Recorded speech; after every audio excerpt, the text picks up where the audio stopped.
Centre, the Levant Strategic Studies Centre and the Levant newspaper, Truth and Credibility, has taken this important initiative, and we will start this morning with a film presenting the centre.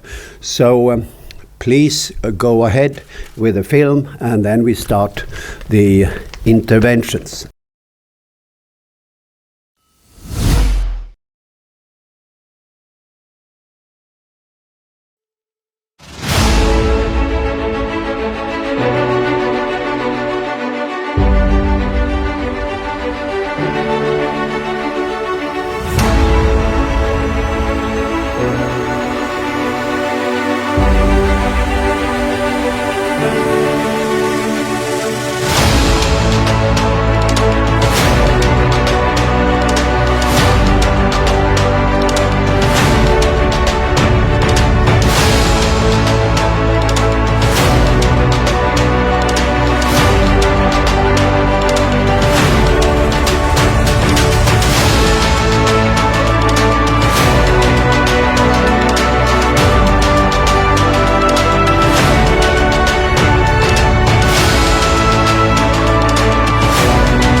Thank you very much. I'm happy that I have to give a brief presentation of myself, so I can switch in parallel the system here.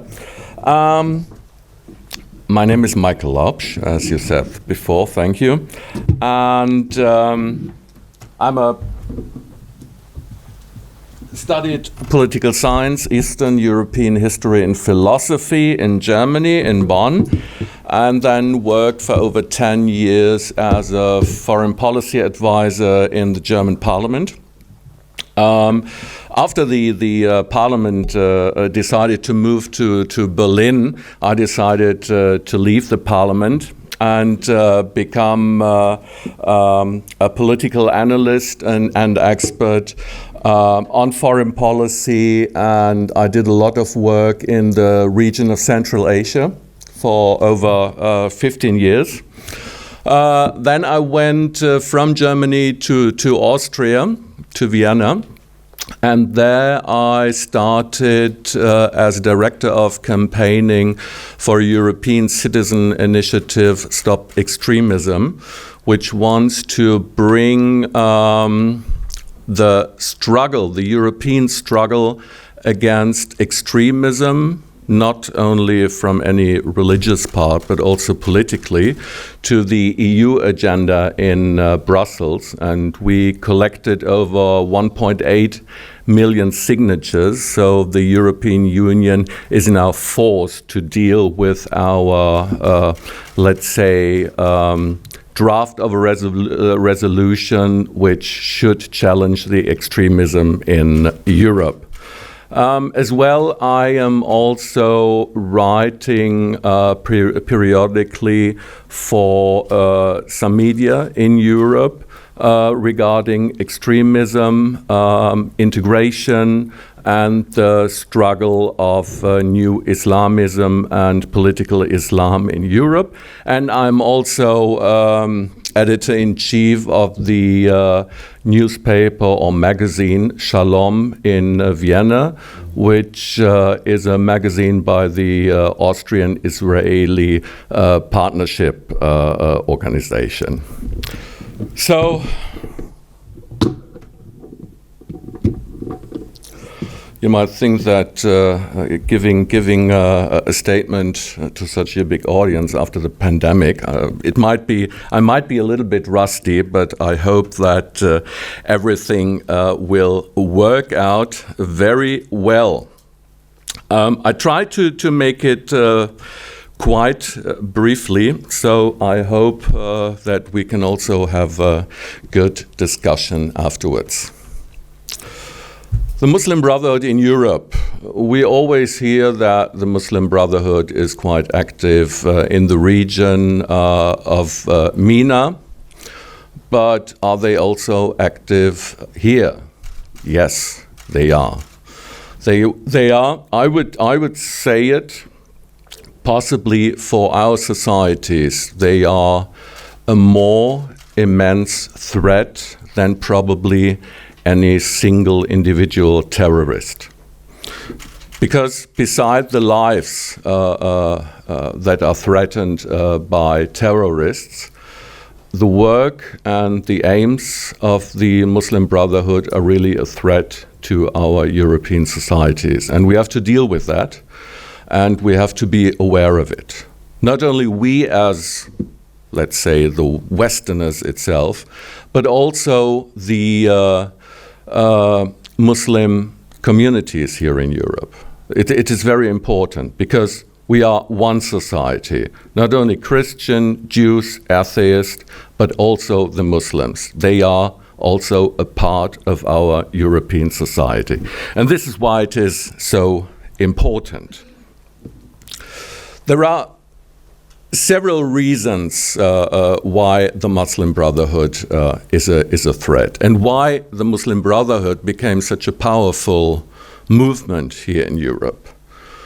It is because we, our Western societies, have to ask them ourselves, did our integration process since the 50s, the 60s work out?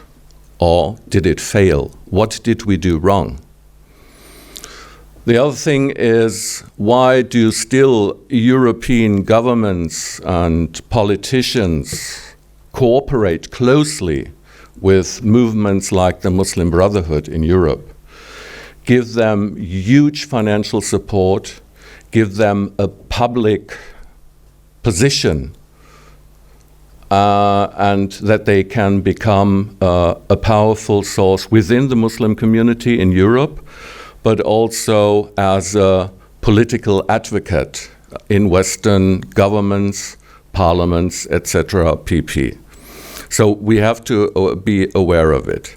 And I would like to give you a brief description of the ideological background of the Muslim Brotherhood, and then how the Muslim Brotherhood is working worldwide, but mainly here in Europe.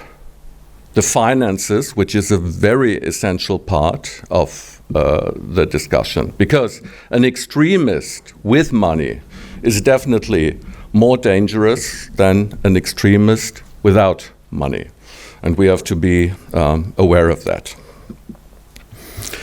So let's start with the Muslim Brotherhood in general and its ideological background. So the Muslim Brotherhood says itself that it is a movement which is based on Islam, but not only an Islam focusing on religion, focusing on individual belief, but as a political force in everyday's life, regarding politics, regarding law, regarding society.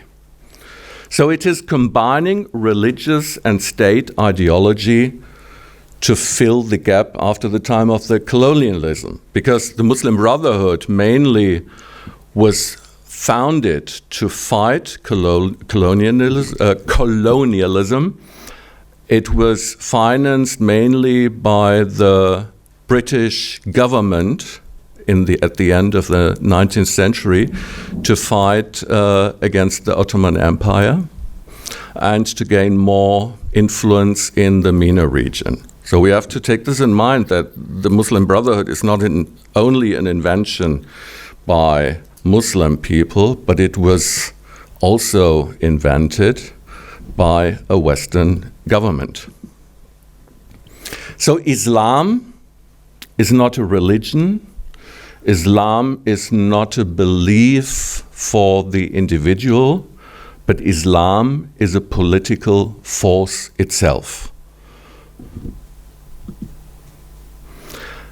And with their ideology, they want to unite all the Arab and Islamic world with only one ruling word, which is not a law or several laws which are defined and executed by the society, but the word of the Prophet is the only thing that is important and which is valid.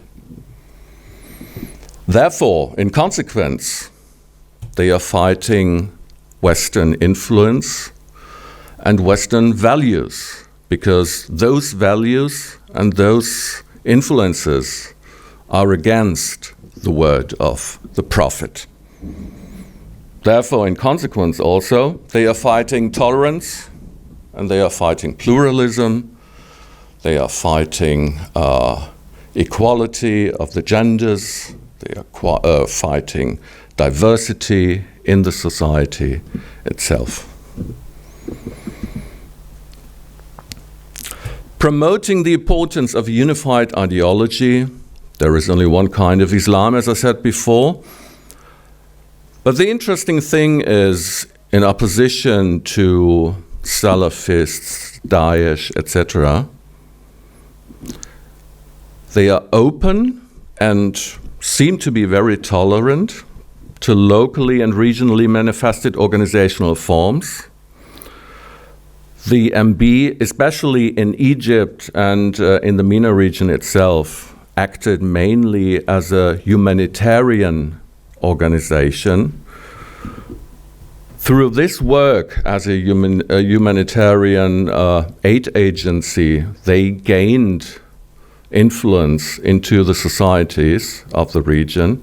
We can see this especially in Egypt, which is one main part of the strategy of the Muslim Brotherhood, especially in the Arab world. Then in consequence, the Brotherhood rapidly grew in the region without, and this is very important, without naming itself Muslim Brotherhood. There are Muslim Brotherhood organizations name themselves MB in some Arab states, but for example here in Europe, you won't find any single organization with the words Muslim Brotherhood in its name. You won't find it. You won't find any Muslim Brotherhood here in Europe.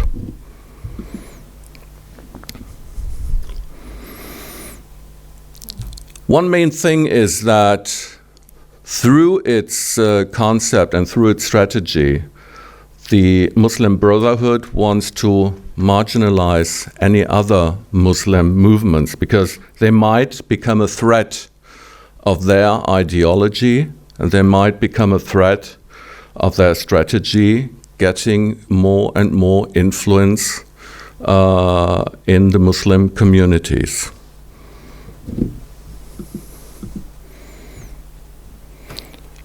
The Sharia was and is the only guideline for a statehood for the Muslim Brotherhood. Nothing else. No laws, no international agreements can be accepted by them, only the Sharia. Therefore, non-religious political and also social statehood is in their eyes simply blasphemy. Also, religious, political and social statehood cooperating with the West is also named blasphemy. So the Muslim world can only survive by uniting all Islamic countries under one single state, the Caliphate. This you might think is the same what Daesh is saying or Al-Qaeda. Yes, you are right. Most of the ideologists of Daesh and Al-Qaeda were taught ideologically and also in their propaganda by the Muslim Brotherhood. And then they became terrorists to fulfill their ideology. So this is something where you find a melting pot of the same strategy, the same concept for the caliphate.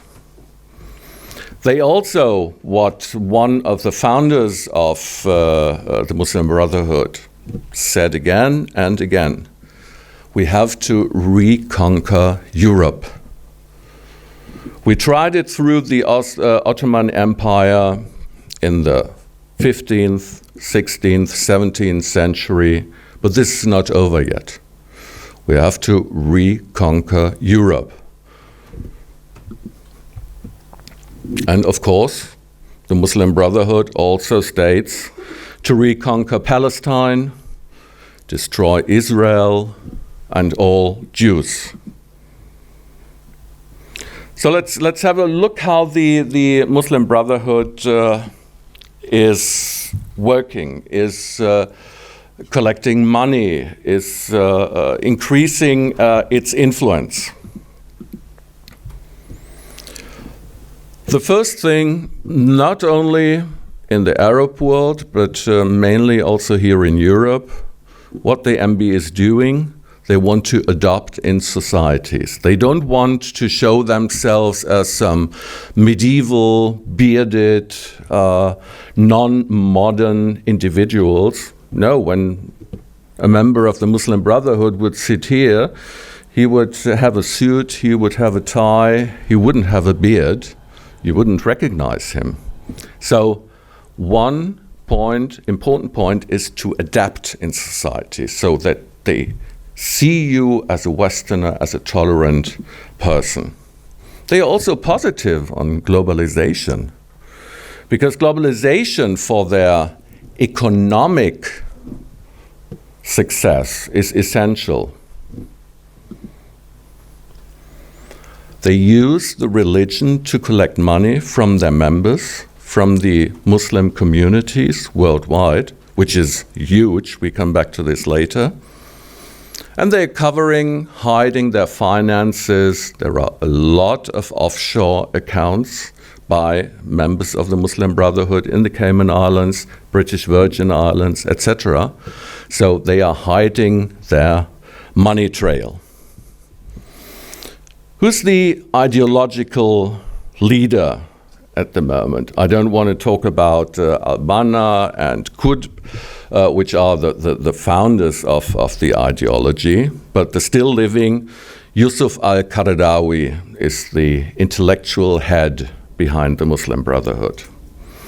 He was taught by Hassan al-Banna, the inventor of the Muslim Brotherhood, or the founder of the Muslim Brotherhood.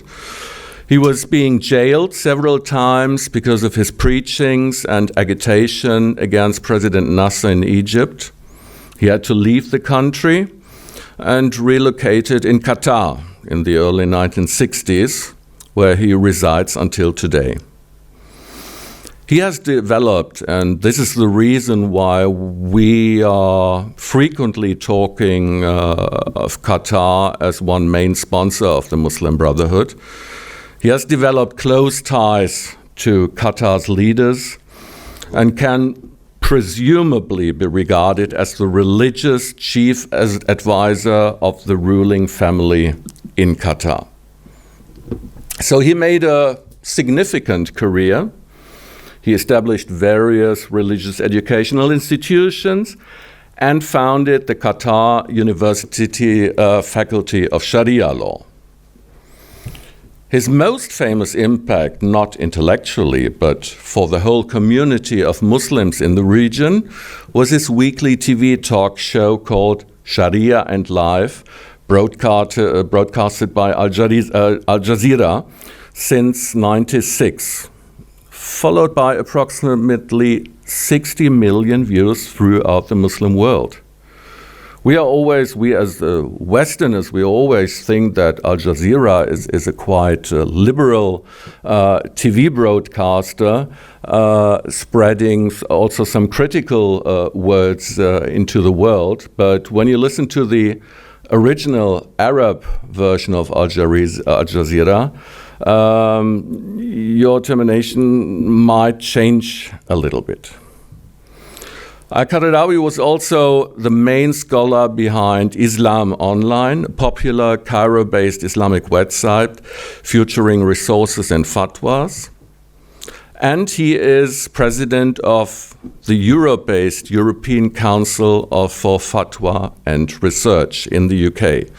This is one main institution which defines Sharias worldwide to the Muslim community globally.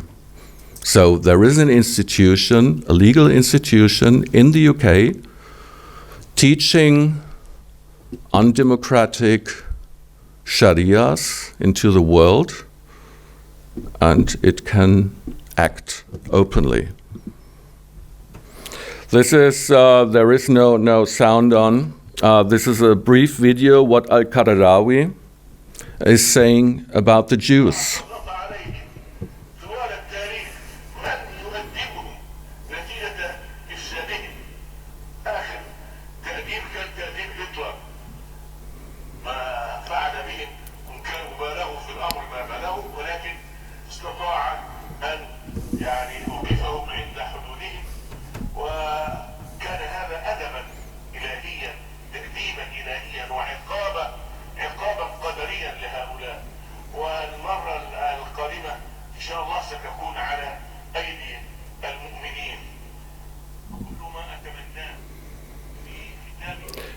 You see that a man who does not have only influence in the Arab world, but influence on Muslims worldwide, is preaching anti-Semitism, is saying that Hitler did a great job. So this is one partial explanation why some Muslims are also anti-Semitic. And we have to fight this all together. So what about the Muslim Brotherhood in Europe? How does the organization look like and which characteristics does it have? As I said before, there is no official MB organization in Europe by its name. When you talk to somebody, when you think there might be a connection to the Muslim Brotherhood, they openly deny it. I don't have anything to do with the Muslim Brotherhood. The members present themselves as Westerners, well integrated, and they are also using current narratives popular in the West to gain support for their hidden agenda. One example is the word Islamophobia. Every critical voice trying to challenge the MB ideology here in Western Europe will be called an Islamophobe individual. There is an Islamophobia report which is published annually by a Turkish AKP-controlled institution called SETA, which lists all Islamophobe people in the world.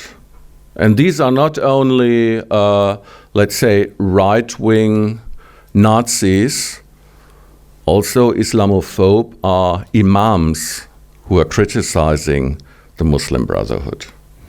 And the funny thing is, not the funny thing, the sad thing is, this Islamophobia report was co-financed by the European Commission for several years now. I was part of a team which tried to advocate to stop this financing in Brussels, and successfully the Commission and the Union stopped its financial support for this 2 years ago.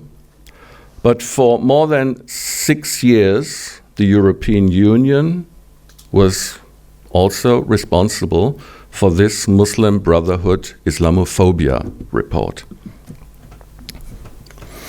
They also look for support and public recognition by Western political, cultural, and VIP stakeholders. They don't want to be seen with, let's say, conservative or radical imams to show their cause to the religion. No, they want to show to their people, to the Muslim communities, that they are the only representatives for Muslims in the world and in Europe, and therefore they have close ties with those politicians. Let me give you a brief example. In some MB publications, there was a photo by the German Interior Minister Seehofer together with the main representative of the MB here in Germany. And under the line there was said that the MB met the Interior Minister, met the German government to sign a contract of cooperation between the German government and the Muslim Brotherhood. In fact, this photo was taken by the recent Islam conference here in Berlin, where Seehofer welcomed probably 500 representatives of the Islamic community. Also this guy from the Muslim Brotherhood. There was no contract, there was nothing. The German government even criticized the position of the Muslim Brotherhood. But this is how they try to work in their community, but also outside their community, but also inside other Muslim communities, to show we are the only representatives of Islam and you have to support us. So what might be some signals how to see if a person is supporting the Muslim Brotherhood. So you have definitely, and we tried this several times and were quite successful, you have to look into the history of the organization this person is representing. There you might find some links. You have to check the founders and the activists of this organization. You might get a hint. You have to read carefully the texts and the references they use. If this is only a conservative interpretation of political, social life, religion, or are these texts going back to some Muslim Brotherhood ideologists? The financial ties are also very important. Where's the money coming from? Is the money coming from offshore accounts? This might be also a hint. And also the connections transnationally. This also can be a good proof to see where they come from. So in general, winning legitimacy, voice and influence within the Muslim communities in Europe and within Western civil majority as official representation of Muslim life in Europe. This is their main concept in getting support from the Muslims, but also from politicians, government, and society.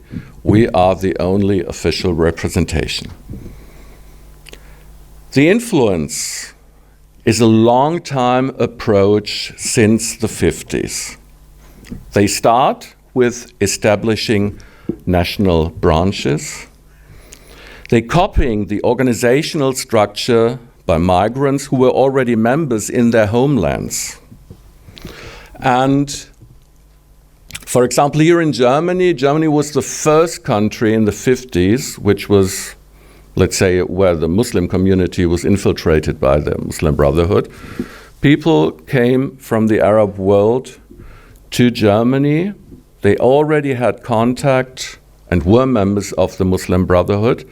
And they started to grow with the same concept, with the same strategy they learned and were taught at home. And the main thing in the Muslim Brotherhood, let's say, community is the so-called family. Family in Arabic, usar, is the main tool to spread the message of the MB. So to grow and to define this usar, you have always 4 to 5 men who are already members, proven members of the Muslim Brotherhood. They recruit others in their local environment also to join them. And through a long process, through tests, exams, they have to prove to the family founders that they are ideologically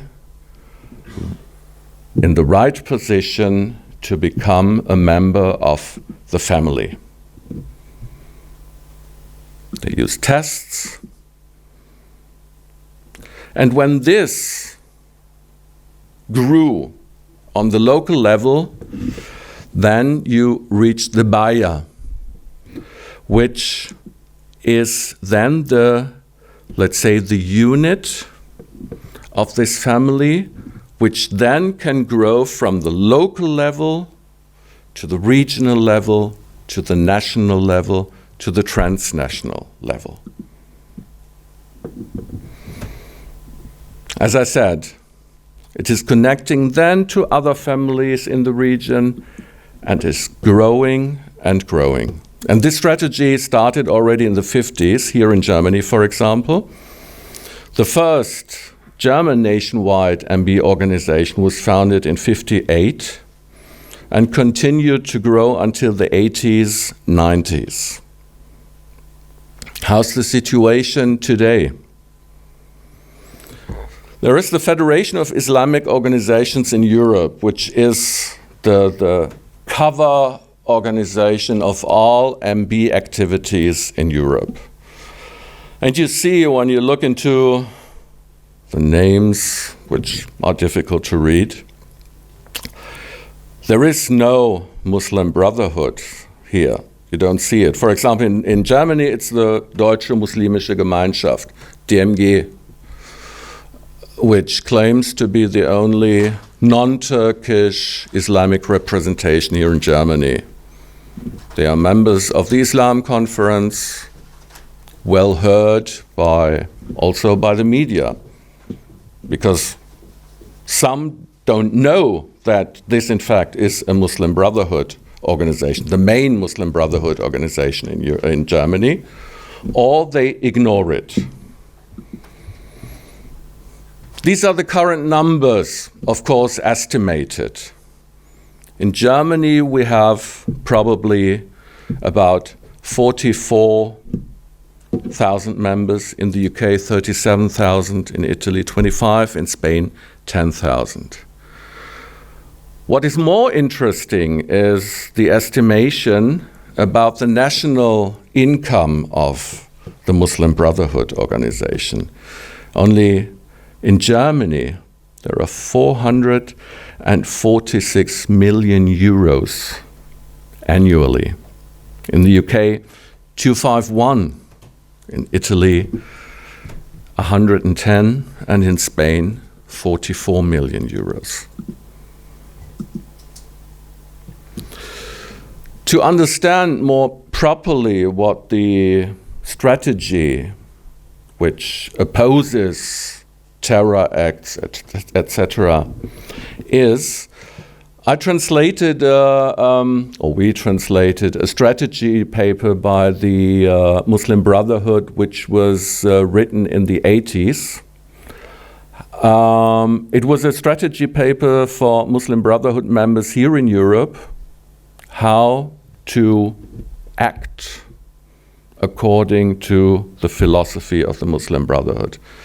To accept the principle of temporary cooperation between Islamic movements and nationalist movements in the broad sphere and on common ground, such as the struggle against colonialism, preaching, and the Jewish state, without, however, having to form alliances. This will require, on the other hand, limited contacts between certain leaders on a case-by-case basis, as long as these contacts do not violate the Sharia law. Nevertheless, one must not give them allegiance or take them into confidence, bearing in mind that the Islamic movement must be the origin of the initiatives and orientations taking. To use diverse and varied surveillance systems in several places to gather information and adopt a single effective warning system serving the worldwide Islamic movement. In fact, surveillance, policy decisions, and effective communications complement each other. To study the centers of power, both local and worldwide, and the possibilities of placing them under influence. So they are hiding their true agenda. They want to change the Western system by going through the Western institutions, not fighting against them. The weapon called Islamophobia, as I said before, increasing influence in state-controlled agencies like the Islam Conference here in Germany, being the only partner of Western authorities, and banning all critical voices. What about the economic basis of the Muslim Brotherhood? Because, as we found out before, extremists with money are more dangerous than extremists without money. So the economic basis of the Muslim Brotherhood, one point is the banking system under Islamic law. There are very, very big banks controlling and managing the MB money worldwide. Just to mention the Al-Taqwa Bank, Aqeda International Bank, and Al-Hiyas Investment. A trading system under Islamic law, which is mainly concentrating on halal certifications. When you go to a Turkish or Arabic supermarket here in Europe and you see everywhere the halal certificate, you don't think about this is a business model, because this halal certificate is not a genuine certificate by, let's say, a political institution, the EU, for example, which is dealing normally with those certificates. No, you see several certificates. There is not one certificate. And with most of those certificates, the Muslim Brotherhood is gaining a lot of money. Also with meat, eggs, and import. The third line is the humanitarian aid under Islamic law, which is mainly done by the international organization Islamic Relief. You probably maybe heard about Islamic Relief already. This is an organization controlled by the Muslim Brotherhood. They have billions of euros. As I mentioned, the halal market, there are some statistics what the market is about and about what sums we are talking. When you see 2017, it was $1.4 billion in the halal certificate market. We estimate that in 2023, it's already $2.6 billion. This is the market value of the halal market. So it's a huge business. And of course, the Muslim Brotherhood is financing a lot of religious institutions in Europe. I'm happy, this is difficult to read for you, to give you this chart so you can check. Only in France there are about 44 million euros spent for cultural and religious centers in the last years by the Muslim Brotherhood. Finally, what challenges do we have? As I said before, we have to ask ourselves, what did we do wrong? We have to ask the Muslim communities regarding integration, parallel societies, what can be done. I would say that there are enough laws which can challenge Muslim Brotherhood activities here in Europe. We don't need new laws, especially we don't need any stricter criminal actions. I would like to give you one example. In Austria, we have a conservative Green party coalition, and the conservatives became quite a populistic movement. So what they did, they want to steal the narrative against Islamism from the right-wing FPÖ. So they started campaigning against the Muslim Brotherhood by doing raids against members, going to their homes with squad forces, harassing their families, etc. This was a horrible situation, not only for families and small kids, which were They opened their eyes and saw machine guns by the squad forces of the police. But with such actions, as a result, you do the opposite. Because I spoke then with many Muslims, which were quite critical to the Muslim Brotherhood, And they said, well, we cannot tolerate what the West is doing with those members. Now we support them. In my view, what we have to do is to cut the financial sources of the Muslim Brotherhood. Don't allow them to collect money, to have a financial system through offshore organizations. What we also have to do, we can, as a Western society, we can of course criticize those actions, but in fact the Muslim communities are also responsible for tackling it.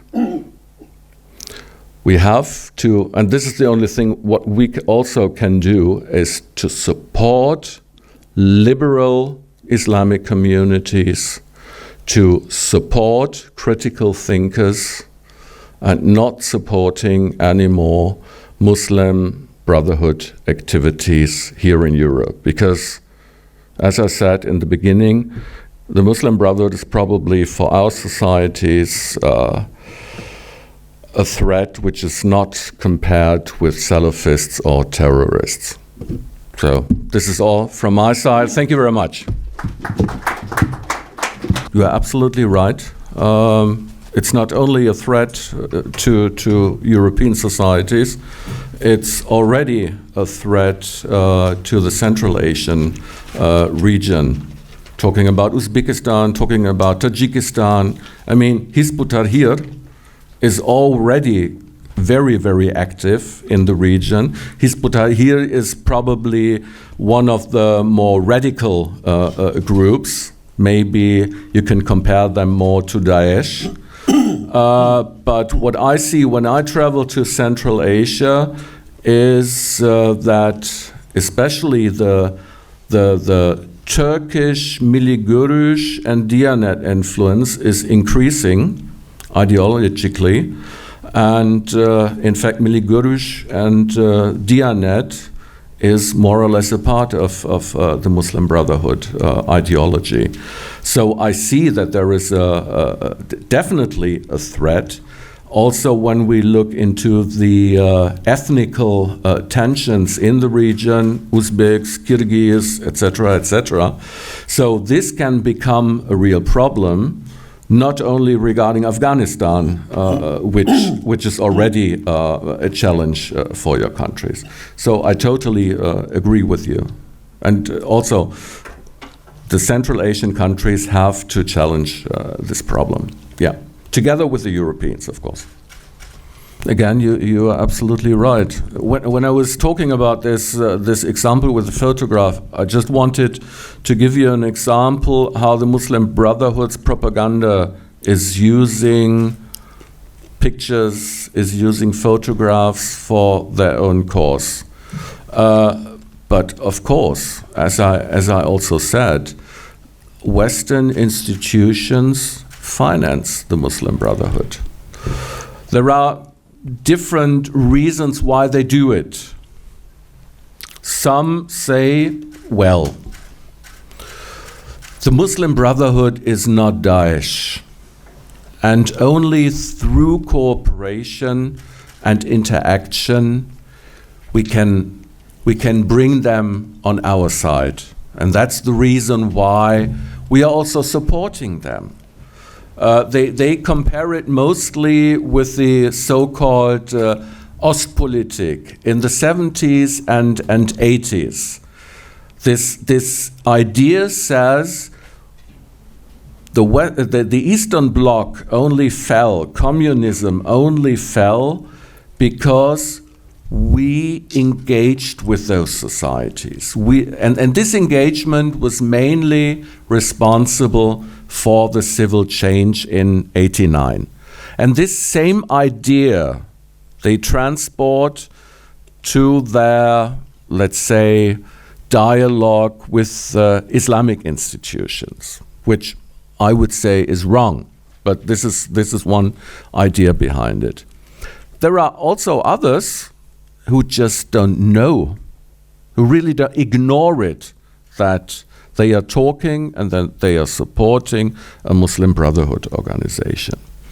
And the third, which especially in the European Union is the case, is this new identity discussion, to be frankly.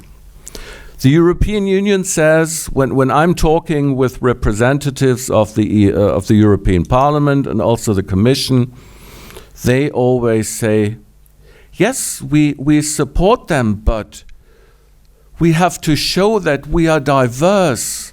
We cannot only support liberal Muslim communities. This would discriminate those conservative Muslim communities.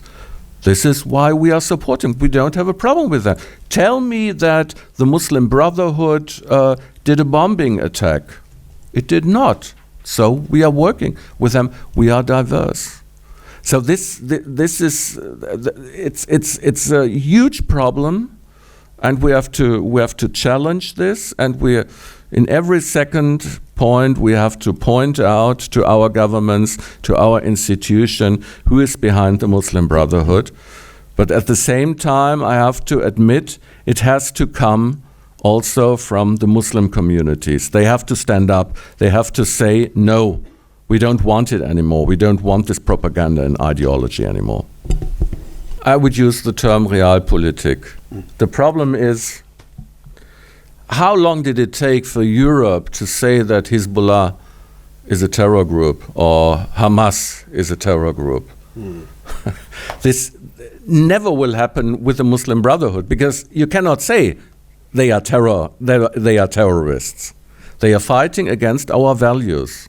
And that's the only point where Europe can be active.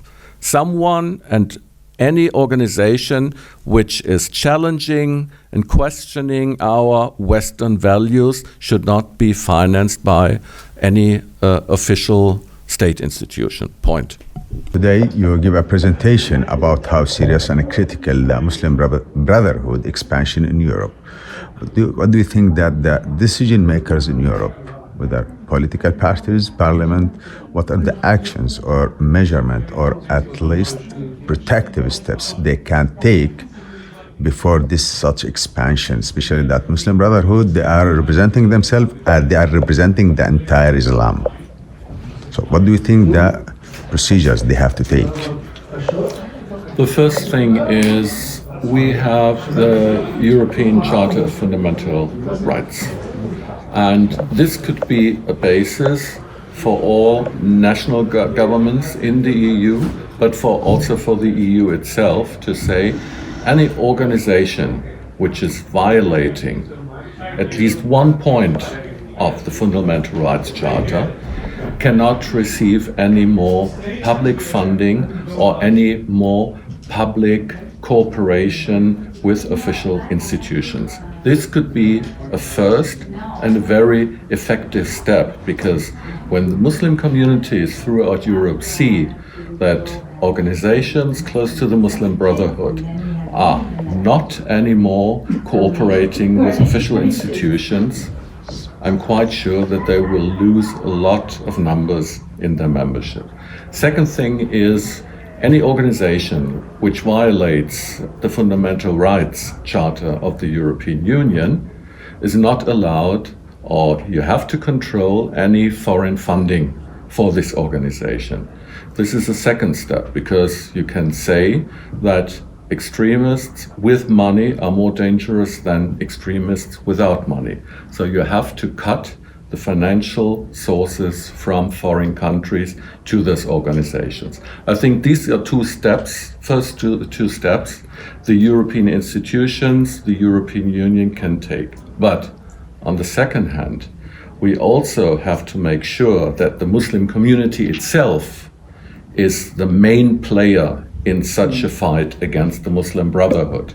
Because without their support and without their doing, we can do anything, but it will destroy our society, which exists of Westerners, but also of people from Muslim countries. So it is a work quite effective work for the Western governments, for the Western civil societies, but also for the communities from the Muslim countries itself. You said you can't combat them from inside within. Muslim within the community, they have to combat also. What do you think that the European government or decision makers, in a way or another, they have to do with the community, Muslim community, that they are, let us say, against the action and violations of Muslim Brotherhood? What are the decision makers have to do for those Muslims? How to support them, for example, to combat the Muslim Brotherhood? How? Look,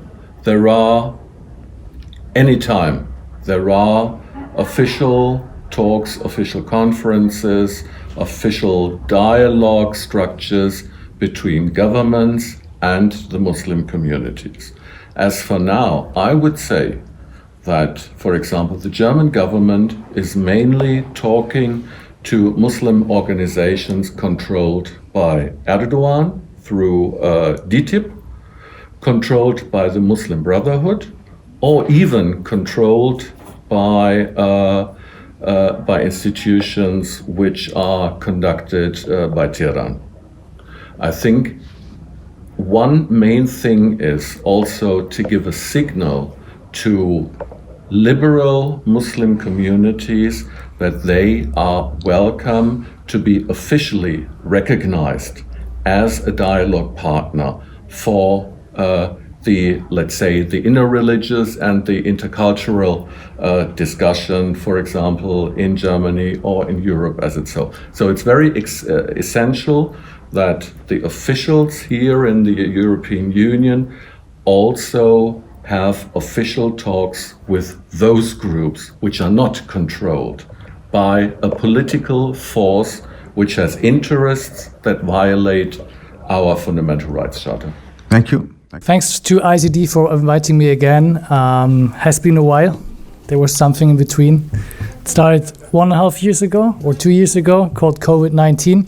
But I'm very happy to be back because we know each other, ICD and myself, for quite a time. Also my function as the Deputy Director of the Arabic Cultural House, the Divan. But you asked me to introduce myself briefly. My name is Jeremias Kettner. I studied political sciences at the Free University of Berlin. Let's go a little bit more back in my history. I was born in Stuttgart and came to Berlin for my studies. Also did my PhD at the Free University of Berlin, also in international relations, where I looked at German foreign policy towards the Middle East, especially the Gulf countries. In the end, it turned out to be a study about the bilateral relations between the state of Qatar and Germany between 1999 and 2013. Then I worked as a business consultant specialized in Arab-German business. And when I was about to finish my PhD based in New York, I met an old friend again who asked me to join the team and help to kickstart the Arabic Cultural House, the Divan, which is the first of its kind initiative Qatar has outside its own country. It's a cultural diplomacy initiative. And that brings me to my topic today. My short speech is called The War of Narratives and the Role of Dialogue, Cultural Diplomacy as a Bridge Builder between East and West. So there's a lot in this title. Let's start with the War of Narratives. Some of you might have heard the term. Many experts use it to describe a phenomenon which is not necessarily very new, but due to the rapid technological development, it's very present. And also, there are new means to tell your own story and tell your own narrative. And this has two main consequences for me. First, it's more challenging to get your message through to your target audience. And second, from the perspective of the receiving end, it can be confusing and sometimes challenging to make sense of all the information and to concentrate on relevant information for you. So back to the narratives. We all know them from maybe back in the childhood. I remember well when my grandparents read fairy tales to me. We know it from big companies. They do it in marketing. They try to sell you a story. Basically, they try to sell you you're part of something bigger when you use our product. And of course, also states use it. They want to tell their message. They want to tell people about their belief systems. It brings us to values. Different states have different values, and they want to tell it to, I think, two main audiences internally, to their own people. It's inclusive. Of course, it taps into the role of also nationalism, and also sometimes populists use it in a very bad way. And of course, in their external relations, they also use it. Some states have state-owned media channels. We can just mention Russia Today, or we can also mention Qatar with famous Al Jazeera. What I found in my own career is that today many players are or seem to be very busy by sending messages.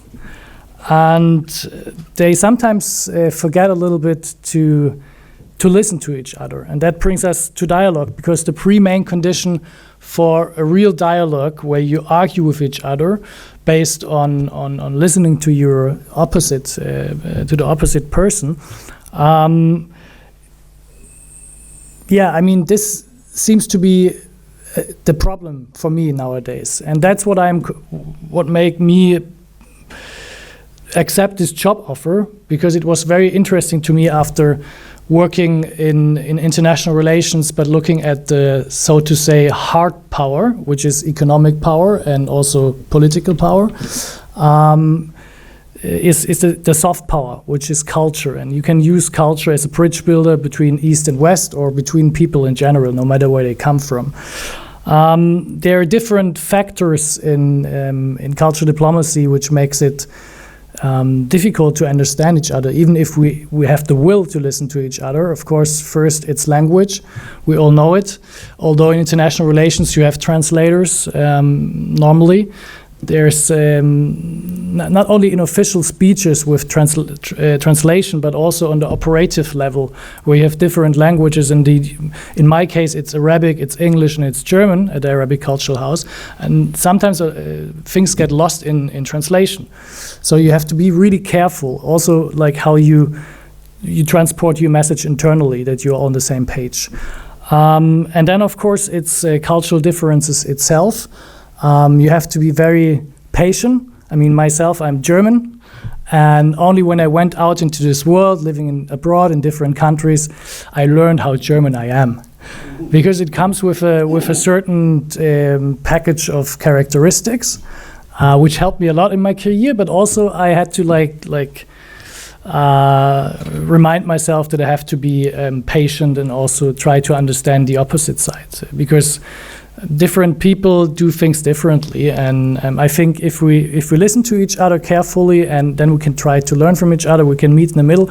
We don't have to necessarily understand everything and make sense of any action your opposite is doing, because I think some things you just have to accept. You will never understand. Back to the Arabic Cultural House as a case study, because I want to tell you guys a little bit about that. We opened the house back in 2017, November 2017. And since then, we organized 150 events in different program areas, which is culture, it's politics, it's sports, it's education and science, and it's innovation and entrepreneurship. So it's quite a very colorful plethora of program areas. It's a very interesting how can I say it, a very interesting project, because when we started from the scratch. We had an advisory board. We have the chairman, who is always the Qatari ambassador here in Germany, and we have a few staff. And then we started to actually do things, and we learned from our experiences. So we planned the programs, and at the same time we executed programs. So I want to tell you a little bit about the key learnings from our journey so far. What's really important, what we found, is that if you want to convince people to come and participate in your programs and also learn from each other, you shouldn't confront them with too much information. Maybe in such a setting it's interesting because they're expert scientists like you with your previous speech. I don't know you personally, but I believe, and what I heard from is like you do research since many, many years and you're a top expert in your field. And that's good in such a setting. But if you are, let's say, in the evening at my house, at the Arabic Cultural House, people want to like enjoy, and they want to meet, and they want to taste, listen, feel, also discuss. But in general, it needs to be entertaining for them. Also to come out, because as ICD is not really in the center of Berlin, neither we are in Zehlendorf, so you really have to convince people to make the way to come to you, and they, in the best case, have to go home and say, "Wow, okay, that was worth it because I've learned something or experienced something new," and in the best case, they have a positive feeling going home. In our case, of course, the main cause is to bring together the Arab world with Germany and to reduce stereotypes on both sides by meeting each other and also by doing things together. For example, organizing a cooking workshop, or we did even organize a golf tournament where people just do something together, and it's a very strong moment of bonding. And then everything else comes by itself. You know, people just need to have this opportunity to meet, and that's what we do. We offer a platform where people can meet and exchange thoughts and do different activities together. I want to stop here because I don't want to go very deep into it, and I want to give you the opportunity to ask questions. Thank you very much. I was guessing that there's such a question because this is a conference about a Muslim Brotherhood. The Arabic Cultural House, the Divan, is, as I initially said, state initiative by the state of Qatar. But I didn't meet any Muslim Brotherhood member at my house so far, I have to say. And infiltrate, I mean, basically we are open to everyone. You know, we are a cultural center, and we say politics stays out the door. There was another challenging moment in our history with the house, because you might have heard about the Qatar blockade, which started in 2017. So Qatar was isolated by its neighbors, by the other Arab Gulf states, such as Saudi Arabia, Bahrain, Egypt, and the UAE. And we all, I don't have to mention it, I don't have to repeat the story. We all know that there are some deep political friction and there are some accusations. But back to your question, I mean, personally, maybe we are lucky or not, but there is no infiltration. At least I didn't recognize it. Yeah, it's a good point. I mean, we have over 150,000 people with Arabic origin living in Berlin. Mostly they're living not where our house is, because we are in Zehlendorf. They're rather in Neukölln and other districts. So that's a challenge for us, because we have to bring them. We have to offer them opportunities to come and participate in programs. But yes, we were successful. The average participation rate of our events is 50 people per event, which is a lot considering the long way you have to go to meet us. Back to your question, of course, we also try to reach out to people, not only inviting them to the Divan, but also participating in programs of other stakeholders, partners of us, which organize programs in rather where they live, you know, where our target audience lives. Yeah, I can confirm it's a very beautiful house. I had the pleasure of being there, and in a very, let's say, West Berlin upper class type of region. So you may have a challenge in reaching out to some other parts of Berlin, of course. Yeah, now, and I can also add to this. We like 2 years ago, we do it every year, but 2 years ago, when it was also physically possible, we organized the Ramadan iftar dinners at the house. It was even 3 years ago. So there were more refugees coming to our house. But I felt that some of them, they came, but they were very resistant because it must be such a, I wouldn't say shock, but you mentioned it's very representative, it's very fancy.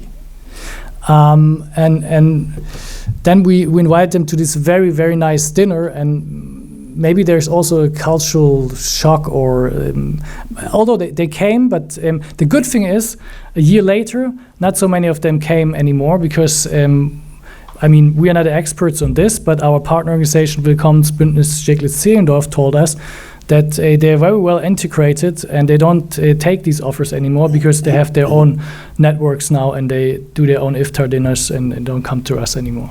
So that was a good thing for me. Yeah. Thanks for your question. It's a good one.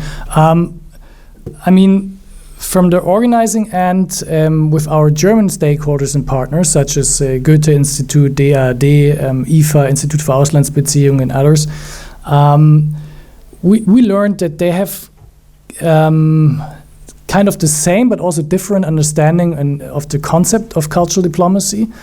Whereas from the Arab states, it's not nation branding, but they have ready-made concepts. They want to show their art, heritage, tradition to a German audience. Whereas if you talk to German organizations and you say, hey, I want to do something together with you, say like, yeah, we're happy, but we cannot bring a ready-made concept, for example, an exhibition, to IFA in Stuttgart or in Berlin and to show it.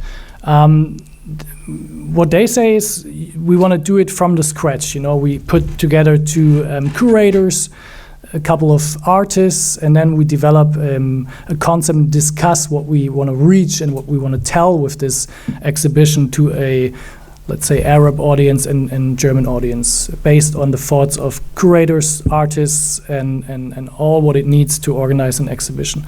That's a difference. And what people are interested in, I tried to answer it before. We found that, of course, people also come and listen to kind of programs which you find in a think tank or in a center like ICD, where it's about research and science. But if you really remind yourself and you say, hey, we're a cultural center and we want to just create this unique opportunity and moments where you serve as a platform, we are also open to content from partners. They bring it to us, but we always tell them what we want to do, and it always has to pay into our ideas and our strategy we develop with our advisory board. So people, no matter if they're Arab or German, what they enjoyed the most is if they really can be part of something. If they go home and they even maybe can take something with them. We had a very nice calligraphy course for beginners. We had a cooking workshop. We had sportive activities. And that's really what makes a difference. It sounds easy, but it's very difficult to organize because you can have introductory speeches and then you try to mingle the people. But what normally happens is like one group sits in the one corner and the other in the other corner. So it's not enough to only do a reception or offer some finger food after a speech. You really need to moderate even interaction. People are, I don't know why they are like they are, and I know it from myself. Sometimes you are shy, sometimes you don't know how to break the ice, how to start. That you need to have a good moderator. Thank you. It's a very good question. I didn't expect it. Luckily, I know the show. I even enjoyed it. I thought it's a good entertainment. Of course, it's a TV show, but it also, I'm living here. I came from Stuttgart. I'm living here since 16 years. I lived abroad in New York, in Doha, and in Amsterdam. But I know the neighborhoods. I know the problematic and what they try to show to people. It's very interesting. Of course, they show that in the end, of course, these are criminals, but they also are human beings, It's a TV show in the end. But I would say maybe it can show certain values like family or like the concept of honor I could see in this show, and so it was very present. Of course, TV shows work a lot with stereotypes. I think it's a lot more complex than it was seen in the show. But back to your question, if this can help to build a bridge, as long as people take something from it, I think it was not depicted totally wrong.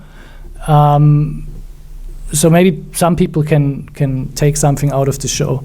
But I wouldn't recommend this is the best medium for a bridge builder. I rather would say people should do something actively.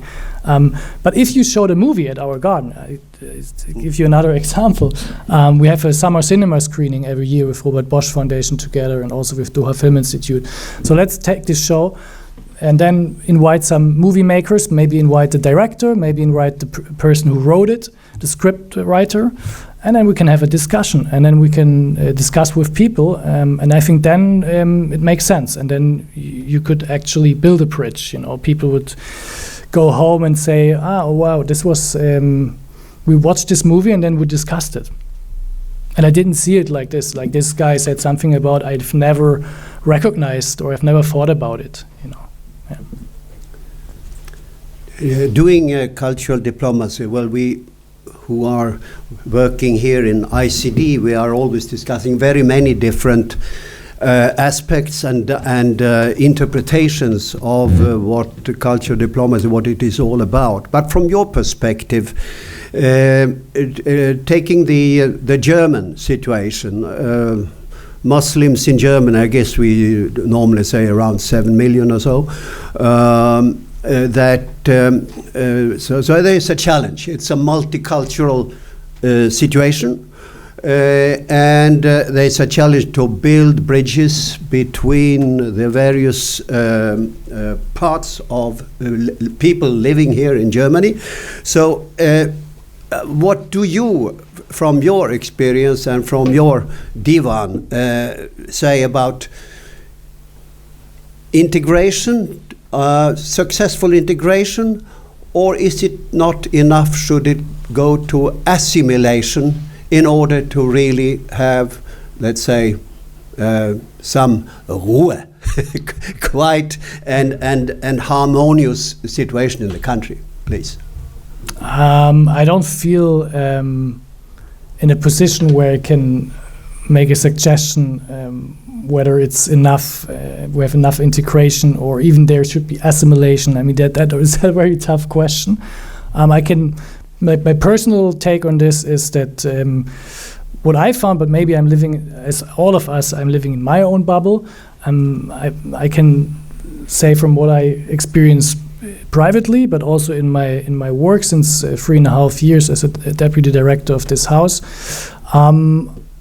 I'm quite optimistic. I'm positive. I think at least because I see the people who come to my house, and they are willing to make this effort. So maybe they at least have an interest to integrate or to mingle and to learn from each other. But of course, I also know, not only from media but from studies and from research, that there are some big problems still remaining. But I really can't give an answer to this.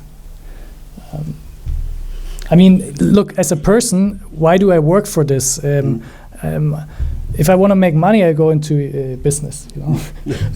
If I really want to contribute and do something meaningful, I think I'm in the right place. I really enjoy what I'm doing, and I can only do this every day. And this is my own little contribution to make the world a little bit a better place. I'm not a saint, but that's my own contribution. Thank you very much. Yes, please. Yeah, no, that's a brilliant question. I would like to start answering the question by a previous job I had when I helped to grow an NGO based in London called Peace Direct, where we helped individuals but also small organizations in the peace building business, so to say. And there we had this approach, local first. Because in international development aid, as you might know, like these big problems, they give a lot of money, but then like state agency or intermediaries, they define what people need. But if you would ask people on the ground, or in your case, what do you really want? What's your daily struggles, you know? And since this experience, I'm very convinced that you have to ask the people or the target audience, if you really want to help, you have to at least go and ask, how could I help you? What's the best? You know, what do you really need? What would support you? And back to the house now, with my experience, yes, we have advisors, we have partner organizations, because we are only acting as a platform. We are not the experts in each of these fields, but if we do a program in the field, we normally work with a partner. We have an advisory board with people having and bringing different skills. So we are very carefully think about exactly this question. If we do a program, we think, of course, what should be the outcome, but also who's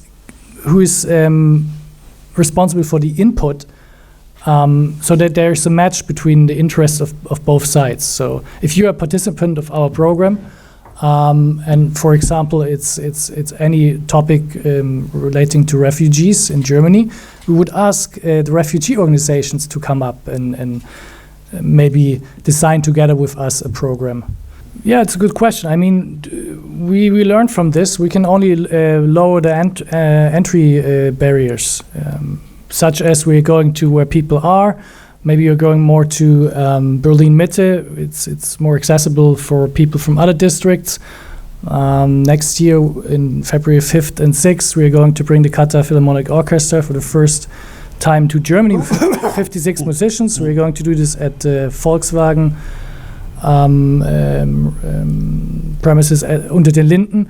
So that's, for example, and then we are inviting people, we're sponsoring tickets for different organizations, and we also have a contingent of tickets for people to buy, because we cannot reach all the people. Even if people are interested, we wouldn't know this necessarily. You know, we have our database, we have our partners, but you always have to make sure how you can reach, also in your external communications and in your marketing, how you can reach most of the people who could potentially have an interest in what you are doing. In some 14 months' time, the big event is coming, the World Cup in Qatar, an event which is which has been discussed a lot, not only from a football point of view, but also about all the crimes against human rights, labor rights, etc., and even possible financing of terrorism from Qatar. How do you, in your house, react to these critics, which will probably be even stronger in the coming months, where boycotts and other things will probably be discussed? Yeah, of course, it's a very good question, and we had to deal with it, as you can imagine. Most recently with what happened in Afghanistan, although the public opinion, it started to be very negative when it came to Qatar, but then when all the Western foreign ministers traveled to Doha, including the German foreign minister Heiko Maas, but also there were calls from the President of America with the Emir of Qatar, it was a bit more positive in the media.